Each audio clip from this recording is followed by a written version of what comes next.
Welcome to the WA Property Q&A, the podcast where I explore the ins and outs of buying property in Western Australia. I'm your host, Peter Fletcher, and each week I interview local property experts to help you to develop a deep understanding of the nuances of buying property in WA. From market trends to legal considerations, no topic is off limits. But before we dive in, a friendly reminder.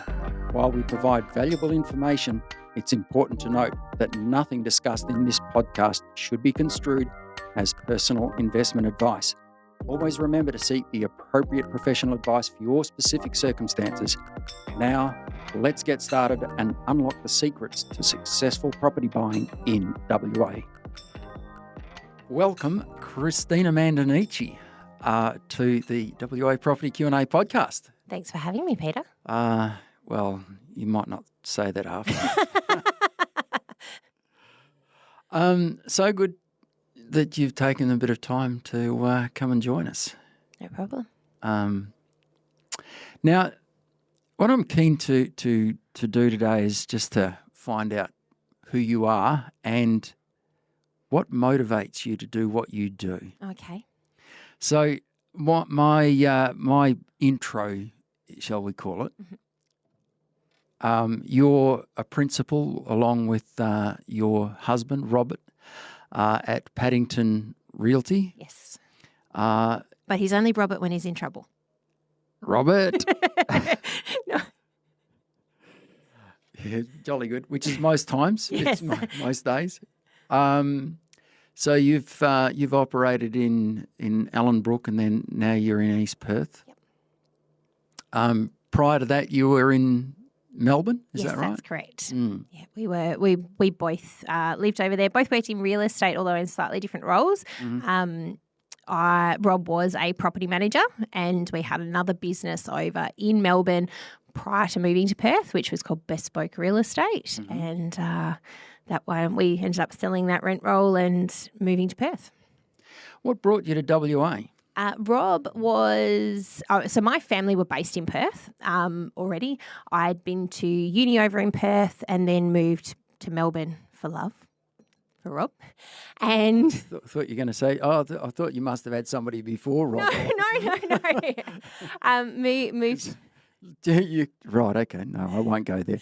Moved to Melbourne to be with Rob, and we got married, worked over there. Rob at the time, when I moved back to Perth, when Rob moved to Perth, he was the managing director for a mining exploration company called Looklett Resources, and he was flying out of Melbourne on a Sunday night and coming back on a Saturday morning and basically doing a reverse FIFO job. And after 3 months of that, we went, this isn't sustainable for a relationship. So we packed up and moved to Perth. So you were living in Melbourne. Yep. Rob was flying to Perth. For work. Yep. And then flying back for... Spending the weekend jet lagged and tired because the time difference is a real killer. And it just was... It was a great opportunity for Rob, but it wasn't. I missed him, and all my family were over here at the time, so it was. It kind of seemed a logical step to move closer to my family for a bit and get to see them, and yeah. You didn't think about buying a dog at the time? We already had a dog. Oh, that's right. I think I remember. Yeah. We had little Oscar. He was a Dachshund Maltese Shih Tzu cross. Wow, that is some combination. Yes, he's very cute. So so Rob was in real estate over there. Yes, in Melbourne. Is yes. That's what he was doing? That's what he was doing before. Before we moved, he was doing lithics and kind of managing both at the same time. I had worked for a little bit as a Saturday receptionist at Barry Plant in Glenroy. Part of that was because we didn't see each other very much on the weekends because we both worked full-time during the week. And then, they needed a Saturday receptionist. I thought, at least I'll get to see Rob and earn some money at the same time. So I worked Saturday reception there. So when you were in WA, you didn't practice real estate over here? No, I Basically just fresh out of university and... no, I had worked procurement jobs in Melbourne, and when I moved over to Perth, I worked for a company called Fleur. I worked for, lots of different mining companies, BHP, FMG, a couple of other smaller ones, doing procurement work. So it's people say I'm very good at shopping, but this was basically shopping on a very big scale. Yes. Christina, you studied viticulture and winemaking. Oh, enology, yes. Yes. You notice I avoided that. I did notice that. It's so you obviously, you were thinking you'd go down that path of... Oh, God, no. No? So... Why? I selected that as a uni degree basically as only an 18-year-old can do. I didn't get the marks that I wanted for the course that I wanted to study at ANU in Canberra, and basically threw a tantrum at the time and went, well, if I have to go to uni, I'll just pick something that sounds fun. And that's how I ended up in viticulture and oenology. Right. Has viticulture and oenology helped you select wines better? No, not really. No. Yeah. I still pick by the label. You shadowed a cardboard? Yeah. Not quite that far. Yeah. Okay. So you didn't never use that degree.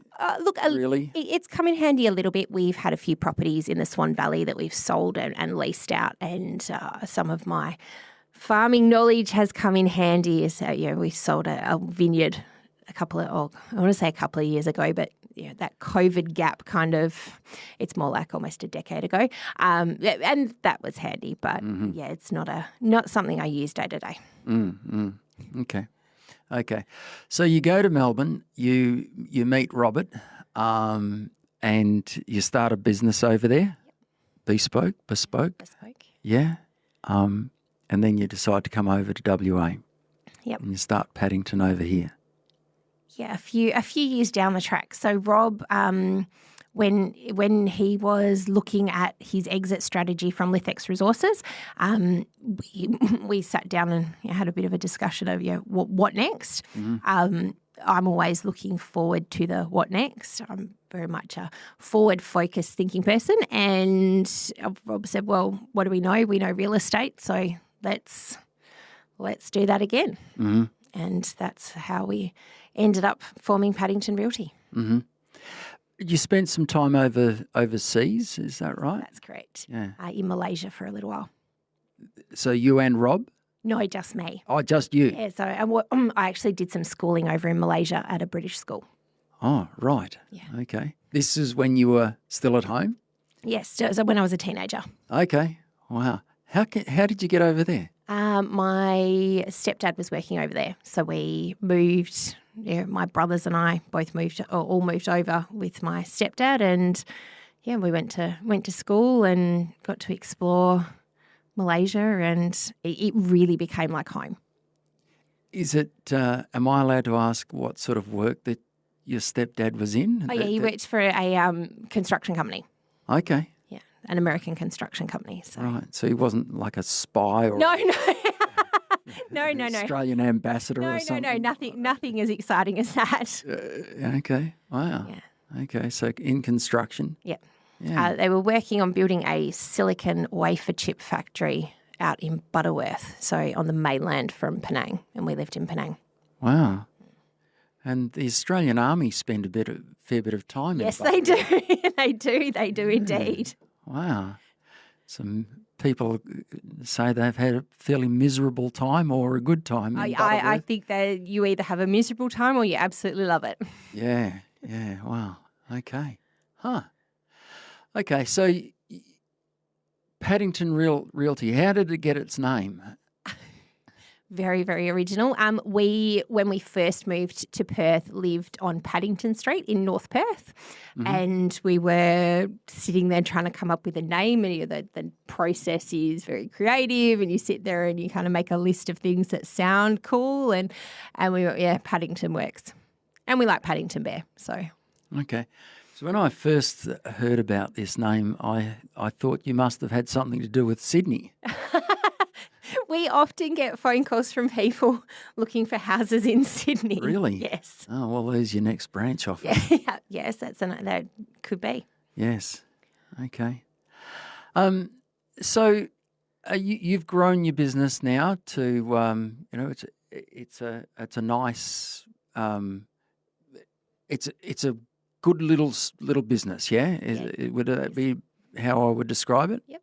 It's not Starship Enterprise or anything. No, it's not. It's a nicely run, compact, good-sized business, yeah? Mainly in property management or property management and sales? We did have a period where we did do some sales. I worked doing sales up until the birth of our daughter, Valentina, about 7 years ago. And I still maintain that's why she was earlier than she was meant to be born, because it was definitely... towards the end, there were some high stressful transactions that we were involved in. And we had another one of those sit downs and a conversation of, what's our child going to be like when she's born? And you can never predict these things. And we wanted to make things as easy for ourselves as possible and went, right, let's pull back, let's scale down a bit and focus on the things that we're really good at and that we know that we can do well, and that for us was property management. So we took that step back in the business and refocused so that we could both focus on our family and on the business rather than trying to have fingers in every pie and not doing everything well. Is having a family in real estate, is that a real fight for you? How does that work for you? I think it works well. For us, I think we have a degree of flexibility as business owners that isn't there as staff. So that's an extra layer into it. I'm not required to be at a job 9 to 5, and neither is Rob. We can tailor our work around Valentina and things that we need to be at for her. And I think our owners, we are a family focused business, and the owners that we bring on board with us match our values. So for example, I took a phone call. Our daughter had a family day picnic and church service, and I took a call from an owner and said, I'm literally walking into church. I've got to go to this school thing. And they said, that's cool. Call me back at the end of the day. Mm-hmm. It wasn't why are you not here to take? I'm here on the phone now. You should be servicing me now. There's that understanding that yes, there's work, but yes, there's also family. And do you find that so real estate has been a good space for you to grow, to raise Valentina? Oh, yeah, definitely. She's she's not going to have a choice. She's a property manager in training. She's very good at leasing as well. We've got that flexibility. We do take her along to things. She's come to home opens from, I think her first home open, she was 6 weeks old. And she's fitted into our life really well. What's the main challenge you face as a mum in property? Oh, as a mum in property.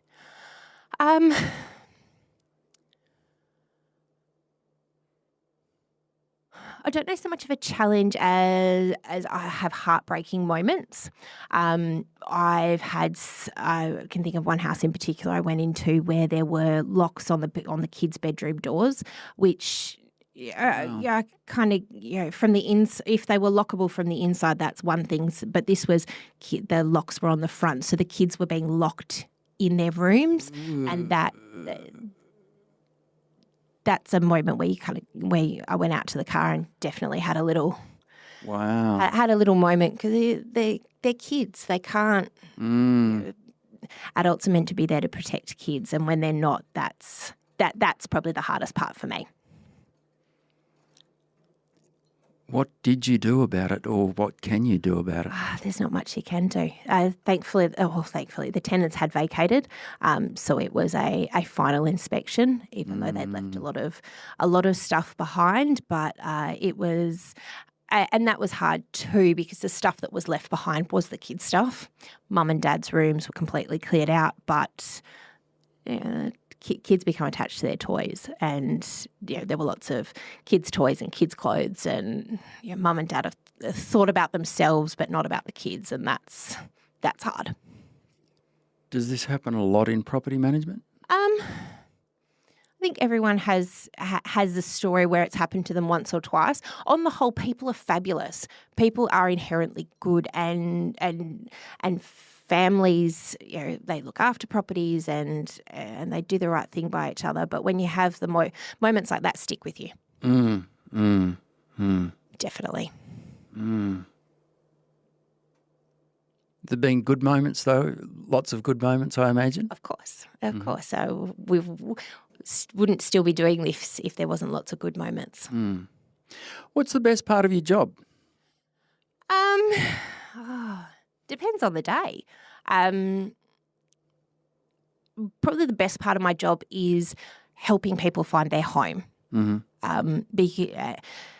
Helping people manage their investment, but also helping people find their home. So you had a moment with the lock, the house with the locks on the doors, and that was a kind of that's a very negative experience. From a positive experience, have you ever had a moment where you went, that just made me feel so good? There's lots of them. Can you think of one? It's hard to kind of pick one. And I think because on the whole, we do have lots of positive experiences. It's hard to cherry pick one or two out because it's that's the wood and that you can't see. I just remember one of the moments in my career, it was early on, where I sold this property in Kalgoorlie, and it was just a pretty mediocre property. And I knocked on the door of this couple's, where they were renting, to tell them that offer had been accepted. And when I told Jenny that her offer had been accepted, she started to cry, and she said, "I don't know who to kiss first, you or Joe," and I'll kiss him. But it was just like a really good moment. It was just like you've just had a massive impact on someone's life. And I think that we get caught up in the day-to-day of our jobs and don't realise just how much of a big impact we make on people's lives, especially with the Perth market the way it is at the moment, how tight it is to get a rental. When we're able to tell people that their application's been successful, I think we forget just how impactful that can be for some people. Yeah, in some cases it'd be the difference between, well, we're going to be sleeping rough in a week's time, or thank God we just got that property. Yeah. So you've just done something very interesting. You've not long ago come back from Everest Base Camp. Yes, that's correct. What on earth possessed you to decide to do Everest Base Camp? It's always been on my list since I were, that mythical list that everyone has of things they want to do. I've always wanted to do it, probably since about 12, 13 years old. And I've, like a lot of people, have that voice inside my head that tells me I'm not good enough, or I can't do that, or that's not achievable for you. And I spent a lot of my life telling myself that there's a lot of things that I can't do, and that's not true. Is that right? Yeah. So, yeah, it's been on my list. And what appealed to you about base camp? It was the closest I could get to the top of the world without getting to the top of Mount Everest. Is that something? Is Everest something that it's on my list? Really? Yeah. Wow. Okay. Wow. So you decide to do base camp. How long ago did you decide? So I originally booked the trip in July of 2019 to do it in April 2020. Good timing. Perfect timing. Obviously, the universe had other ideas on that plan. So I think I had the longest build-up and training to doing the trip of anyone that I certainly of anyone I did the trip with. There were people that had booked it sort of 3 weeks before the trip departed, and I was sitting out there at 4 years. Wow. So you've only just come back. 115 days ago I came back. Wow. You're counting them? Yeah. Counting the days? I'm counting the days down to the next adventure as well. So We'll come to that. yeah. So give us the story of your trip up base camp. Oh, wow. It was the most amazing experience I have ever had, and it's something I've found really hard to put into words. It's from landing in Kathmandu, Which just Kathmandu airport is a whole nother experience. is that the one on the edge of the cliff? No, Or that's Looklett. Yeah. That's And another flight. That's another flight, and I was lucky enough to be in seat 1A on that flight from. We flew not from Kathmandu but from Ramachep, so we had to do a bus ride from Kathmandu. We stayed overnight at the Quality Beach Resort, which Nepal's a landlocked country, so it's. Wondered. It was an interesting, Clearly a real estate agent named that. but it was quality with a K. Oh, really? Yes. Okay. Yeah. And they were filming a Bollywood video while we were there as well. It was definitely an experience, the Quality Beach Resort. Then we took the bus the next morning to Ramachep Airport. It's about 4 hours out of Kathmandu, and we flew. I was in seat 1A from Ramachep. So it's all very, like you're just running true to form, like this rich real estate agent flying in first class. Yeah. No. I was given some cotton wool for my ears. 1A meant that I was the Co-pilot. Basically the co-pilot. The planes are tiny, and I was on the left-hand side, right behind the pilot, and got the door of the cabin is just a curtain, so it didn't even close, and I got to watch the whole thing from the front of the plane as well as out my window, and wow, it was the views of Everest as we flew in were amazing. So this was from Kathmandu to Looklett, Yeah. Is that right? Yep. So you land in Looklett, and Looklett is the airport that's built on the edge of a cliff, basically. It's the world's most dangerous airport. Nice. Yeah. Why did you want to do this again? Because it's an adventure, and it was. I love roller coasters, and thankfully Valentina does as well. And Rob stands down the bottom holding our handbags, and he's not a roller coaster person, but it was 19 days of a roller coaster, and it was amazing. So, was it frightening coming into Looklett? Not at all. Wasn't? No. Oh, you just you got nerves of steel. There were people on the trip with us who were closing their eyes and praying and so forth, but I was watching the whole thing. So tell me about the hike from there to base camp. First day we walked from Looklett and Monjo, which was surprisingly warmer than I expected it to be. I was in a T-shirt for most of it, and just really, really pretty. We walked past cherry blossoms and postcard villages and horses and yaks, and it just. What really struck me though was there was no noise, no background noise, and really there's no motorbikes, there's no cars, there's just not that constant hum of busyness. And that was the thing that stuck with me for the rest of the trip, just how quiet it all is. Yeah.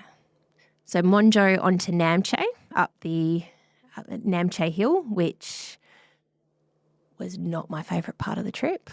The hill. Why is that? The hill is. It was definitely a challenge. It also started snowing while we were walking up, so I was definitely one of the slower people in the group on that day. Yeah, right. But What was it a struggle because it was so steep? so yeah, struggle because it was so steep. Were you carrying your own gear? So the gear that I was carrying was my day-to-day gear. So my wet weather gear, warmer layers, but our big duffel bags were being carried by Sherpas who'd leave before us and porters who'd left before us in the morning. You got to admire those people. They are amazing. I have said to a lot of people, I really want to take Valentina back because one of the things that stuck with me from the trip is just how mindful the Nepalese people are. Everything, especially up in the Khumbu Valley, everything that gets up there is carried in on the back of something. Mm-hmm. So if we saw people carrying legs of an animal that were dinner for that night on their backs, to giant sheets of plywood, to donkeys carrying gas bottles so that there was fuel for the houses in the villages. And the Western tourists. And just how everything you have to be really, really conscious of. Mm-hmm. If the Mars bar that you're buying at the shop, how did that actually get there? And I think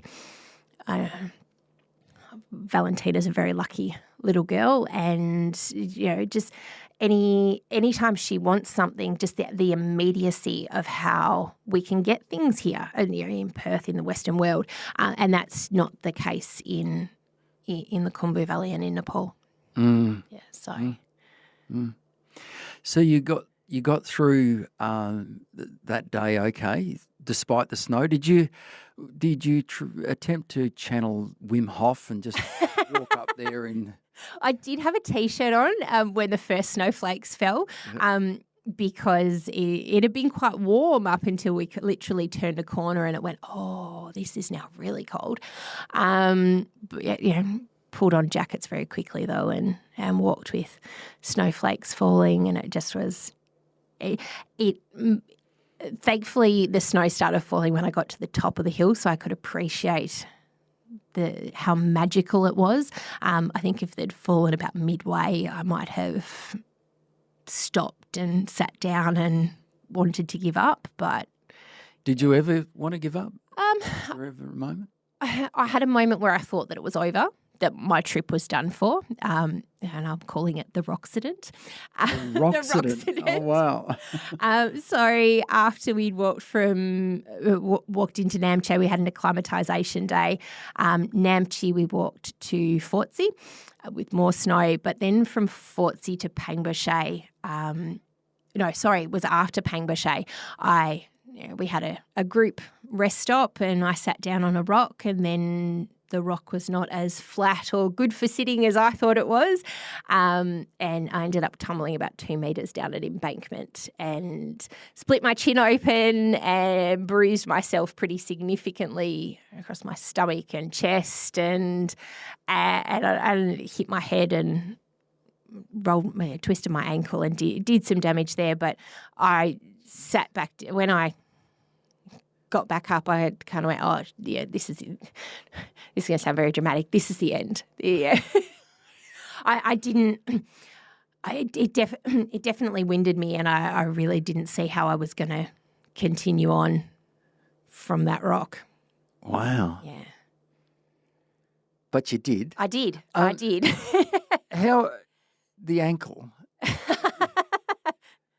Yes, the ankle. For a start, the head. Yeah. It sounds like you might have had concussion. I think I did. I ended up, the rest of the group continued on without me, and I stayed behind with one of our very beautiful Sherpas, Kanchi, and the expedition leader, Alan, stayed with me as well, and we sat and had a drink and something to eat, and gave it probably about half an hour, 45 minutes, and just sat there and then plodded on. It definitely was a plod into Dingboche from there.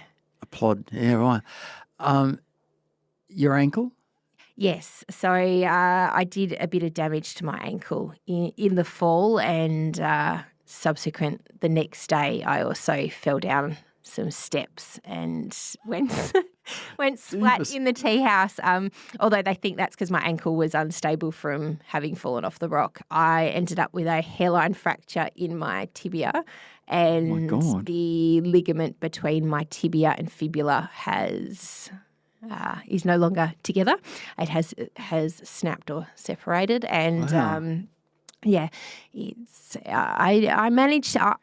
I'm essentially managed to walk to base camp and back with a broken ankle. Jesus. Yeah. But I did That's also impressive. have 3 layers of socks on, really, really good high North Face hiking boots on, and I'd strapped it so it was very, very stable. It was essentially in a moon boot or a cast. So, Wow. yeah. Good on you for keeping on going. Well, I had no idea till I got back to Perth. Like, it was swollen and it was a bit achy, but I didn't If realise. you cracked your ankle, it wouldn't be comfortable. No, it wasn't. But yeah, it was cold, and I'm not a person who enjoys the cold. So it sort of was just all. You're not a person who enjoys the cold, and so you go to Everest Base Camp. Yes. You're like, that is just. You're clearly not a smart person. No, well, it's funny. I think I've been colder in Perth this winter since I've got back than I was when we were in a snowstorm at -20 at base camp. Is that right? Yeah. You got down to -20. Yeah. So What was that like? Sure, you can't cold. You can't tell me that didn't feel cold. No, it did feel cold. So the company that I went to Everest Base Camp with is a company called Everest One, and they are one of the very few companies that have permits for trekkers to actually stay at base camp. So the majority of people who do the base camp trek, they will walk to the base camp signs. It used to be a rock, but the Nepalese government have this year erected a beautiful sign with Sir Edmund Hillary on it, and it covered the rock with this sign. So most people go there, take their photo, and then walk back to Gorak Shep, which is the next settlement from before base camp. And we got to walk past everyone who was there at the sign and getting their photo taken, and actually spend 2 nights staying at Everest Base Camp with some people who were making summit attempts. Wow. Yeah. And so when you're staying there, what do you do? You're staying there for 2 days, but what did we do? We were fortunate enough to go for a walk through the lower sections of the Khumbu Icefall. So that's the part that when you look at from base camp, you can sort of see this. It looks like a sea of kind of icy, jagged rocks, which is the Khumbu Glacier, which is the sort of the entry pathway up through to summit Everest. So we Did you feel out of breath up there? not at all. That was my biggest concern, and sort of my biggest worry heading into the trip, because obviously Perth's at sea level, and there's not really anywhere here in Perth to experience the oxygen level. I had someone joke at me the other day that I should go up the Scarp to train for base camp, but that's not really at any altitude. And I was really worried that I wasn't going to cope with the altitude. However, we were testing our oxygen saturation levels every morning and night, and even when I was at base camp, my oxygen was at about 89%. Okay. Which there was a really cool chart that I snapped a photo of at Namche, which said that at base camp, your oxygen, on average, your oxygen levels are supposed to be between 70 and 75%. So, right. Levels that here in Perth would send you to hospital and be on supplemental oxygen. But I was fine. Definitely not down anywhere near that, but that's the normal for up there. how far above sea level is base camp? 5,380 something metres. Where our tents were, though, we were sitting closer to 5,400 metres. What's the death zone? Do you know that? It's above 8,000 metres. Oh, yeah, 8,000. Or maybe, it'd be above 8. Is it? Yeah. I don't know. So between base camp and the top of Everest is still a big climb. Yes. Do you get a sense of the enormity of it when you're sitting there? Because like my experience of Everest is television. Yep. And it doesn't seem that big. Oh, it's enormous. It just... So our tents where we stayed looked out across the Khumbu Icefall. We were actually the closest camp to the start of the pathway up the Khumbu Icefall. And it just, you know that when you're at the beach and it's a really, really foamy sea, it looks like that. It looks like it's flowing down at you, which it is in slow motion. It is in very, very slow motion, but it just words can't describe it. And definitely the photos that I took in no way show just how big and majestic and amazing it is up there. So you spend 2 nights. 2 nights. Explored the Khumbu Icefall, had coffee in the restaurant tent.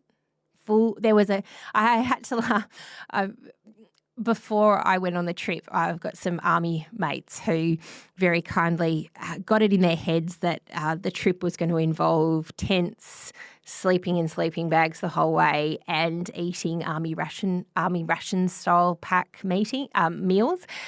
So we had a picnic where they brought their ration packs and to prepare me for the trip. Oh my God! Yeah. And so you're at this restaurant. Oh, we were in this domed tent where one wall was clear perspex to see out and across the Khumbu Icefall, and there was a barista coffee machine and a barista on site, and we had steak for dinner one night, and it was. I hope you remembered that somebody carried that up. Yeah, and that's the thing. It's again that consciousness of everything, even down to waste. It's they've got quite strict rules on both Everest and at base camp about the disposal of waste, both food and rubbish, down to human waste, and it all is carried down on the back of someone. Is that right? Yeah.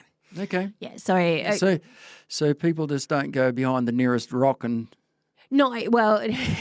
For number one, you definitely can, but number two is done into blue barrels, and you can't cross-contaminate because you pay for the weight that comes down. So it's going to the bathroom is definitely an interesting experience at base camp. So when it was -20, were you outside when it was -20? Yeah, I walked from the dining tents down to my tent in the middle of the snowstorm. Yeah, okay. So not far, but far enough to be worried that I was going to slip and fall and injure myself again. Yeah, okay. Yeah, but in saying that, I was dressed in. I had a thermal singlet top on, a thermal long sleeve top, a fleece jumper, a micro down vest, a micro down jacket, and then a big puffer down jacket. So that's 6 layers. Wow.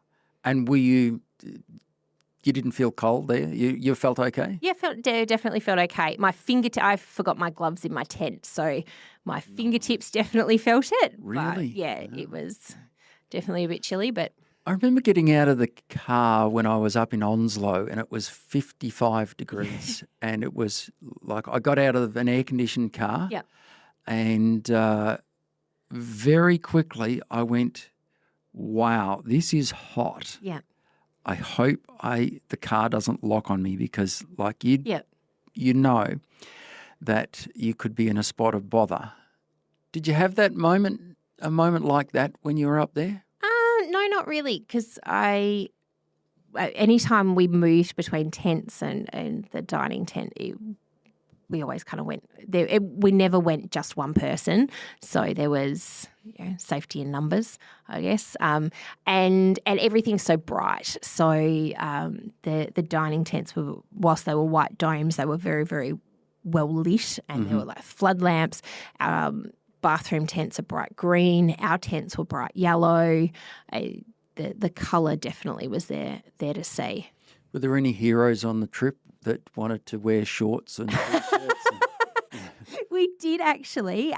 There were some guys from Newcastle who were doing the Loboshay Peak after the Everest Base Camp, and actually someone here from Perth who summited Everest after we left. He walked up with us to base camp, Connor Coleman. So, yeah, wore shorts the entire way.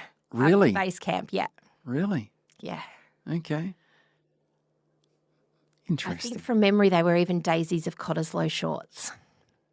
Was that what was the motivation, do you think, for wearing shorts? Well, I think it started originally, like I said before, it was quite warm for the first couple of days of the trek, and shorts. I was walking in gym tights, and there were even moments where I went, "Oh, I wish I had shorts on," because it was quite warm.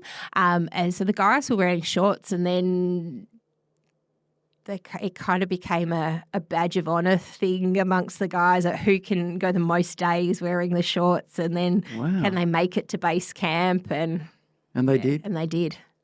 And they wandered around in -20 with... to be fair, the day we arrived in base camp, it was not quite that cold, and it definitely wasn't snowing then. By the time it snowed, they had long pants on. Oh, they did. But they got to retreat. base camp in shorts. Yeah, wow, okay. Yeah. Huh, okay. So you spend 2 nights in base camp, trek back down the hill. Yes. Reasonably uneventful. Very uneventful. It was long days, because you do the trip up in sort of 12, 13 days, and then you come back down in 4. Okay. Yeah, the reason for the slow up is you need to acclimatise to the altitude, and going slowly is the best way to acclimatise. But then on the way back down, it's Let's go. It's go, and honestly, it felt very slow going on the way up, because the Sherpas who were with us and the guides were very, very conscious of making us walk slowly. Which for me, I'm not a slow walker. I like to go, but that slow pace does help you acclimatise. And then the way back down, we were almost running. There's a video on your Facebook of leaving Looklett. Yes. It was sort of like again. I was one of those paragliding moments where you run off the edge of the cliff and. So I didn't get seat 1A for that flight. I got seat 1B. Slumming it. Slumming it. And I got, which meant 1B. The plane configuration was 1-2. So 1B literally was looking right through the cockpit window, and it was one of the most exhilarating flights of my life. Loved every second of it. Wow. So you get back to Perth, and have you had any sort of sense of kind of like let down or? Oh God, massively. Really? Yeah. Okay. Walk us through that. It's been hard. I'm someone I like to have the next thing planned. I like to know what I'm doing next. And when I first got back, it was hard because I didn't immediately have. And I had a few little things planned, but I didn't have. I just come back from this massive, massive adventure, and I didn't have the next one planned yet. So I struggled a bit. It was hard getting back into work and routine, and I had to actually do things again, like decide what's for dinner, and just those mundane things that I didn't have to think about while I was there, and also deal with the background noise. I didn't realise just how much day-to-day life is distracted by background noise, whether it be from vehicles or, I love her dearly, but a child talking incessantly in the background, or just those day-to-day things that we think are normal, but up there wasn't any of that noise. Has this trip changed you at all?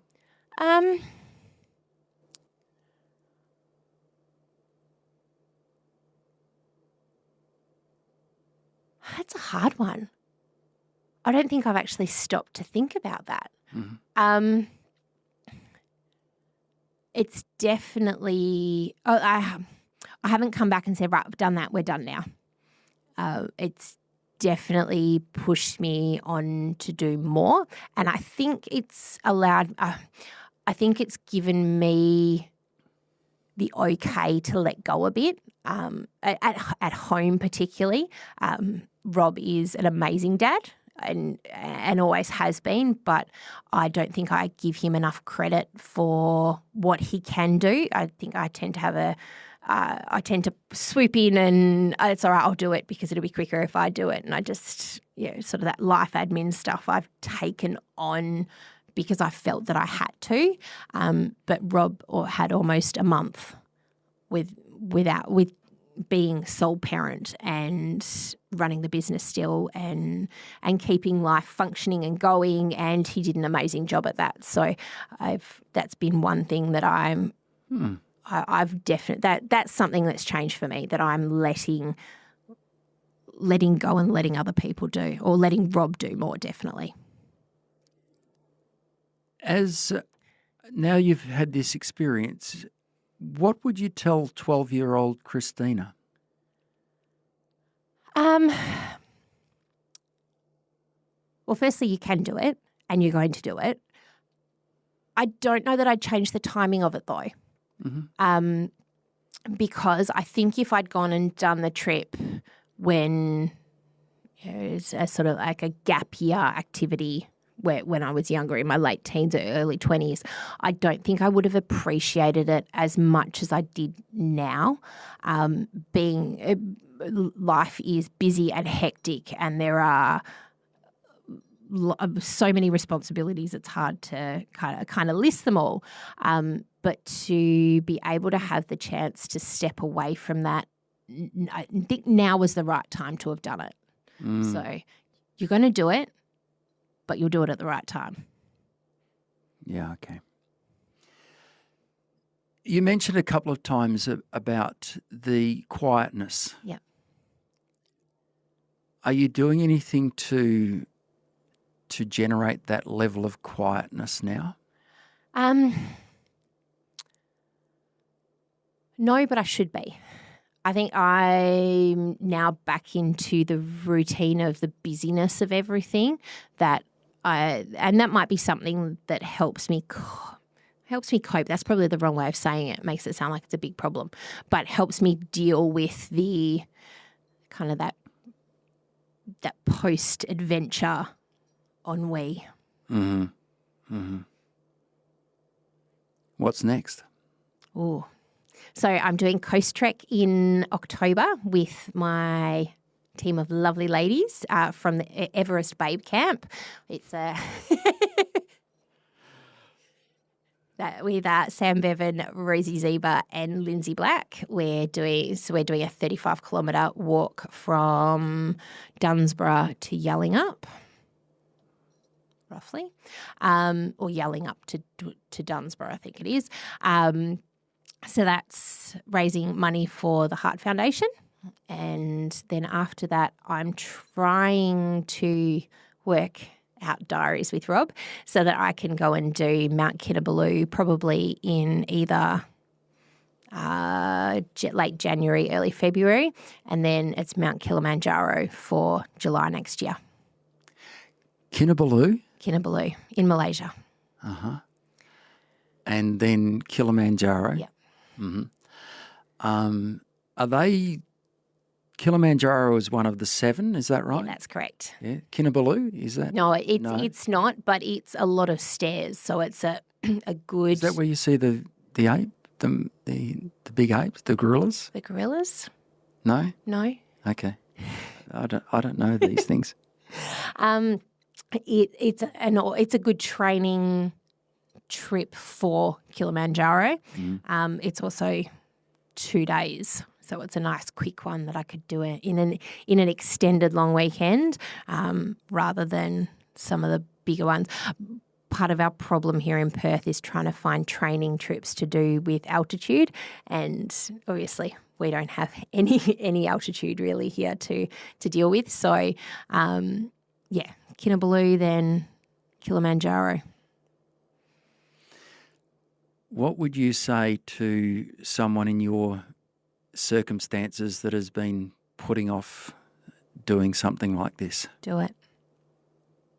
To steal the line from Nike, just do it. But it's really easy to find excuses and reasons why not to do something. It's a lot harder to actually go and do it.